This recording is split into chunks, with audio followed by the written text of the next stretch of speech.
grupo sa siyudad ni Naga may kakaibang gimmick na pigo-opresir bilang paagi nin pahiling pagkamuot ngunya na Valentine's. Aramon tayan sa pagpapatrol ni Mitch Villanueva.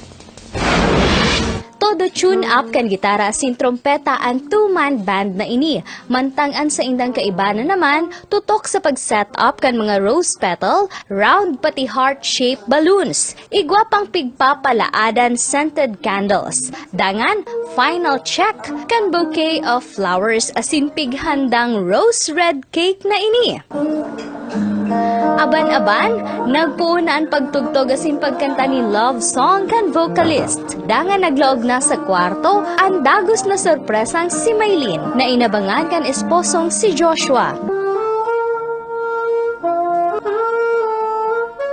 Nakilig asin daing manapugulan na mapaluha ni Maylin. Labis ang dekada ng mag-agom ang duwa, may tulo ng aki, asin ngunya na Valentine's, ini ang naisip na gimmick ni Joshua para sa esposa antes pa man siya magsabak sa SWAT training bilang pulis sa Camarines Norte pag-abot kan Valentine's Day. Pagmaman ako kasi naitaw ko man sa iyo to yung kahit miski pa paano baga, miski mag-agom na kami, natataw ko pa sa iyo to yung love na ang iba ba kaya miski mag-agom na, garuma na, parang teenager lang ulit. Okay lang, nabigla. Maugma.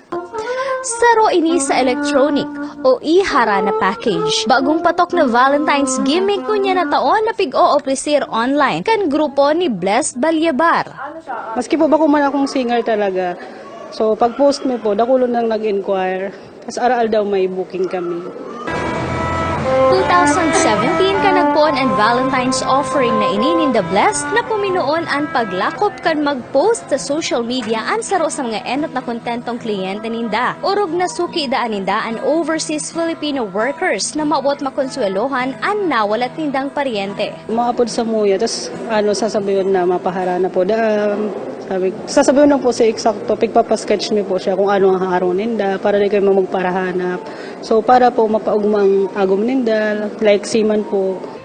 Magbaguman daan hilig kan panahon, iba pa man liwat ang tradisyonal na pagpapamate nin pagkamuot sa mga padangat arog kan pagharana. Pero urog na kakaiba kung nasasabay sa modernong paagi. Sa ronganing Chinese proverb ang sabi, a wise man adapts himself to circumstances as water shapes itself to the vessel that contains it.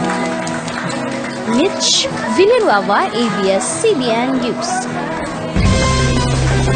Asin yan ang mga baretang naguno sa samuyang urog na pinahiwas na pagpapatrol. Sa pagmalasakit sa kada saro, maihatod lugod niya to ang paglao. Mabalos, asin, marhay na hapon.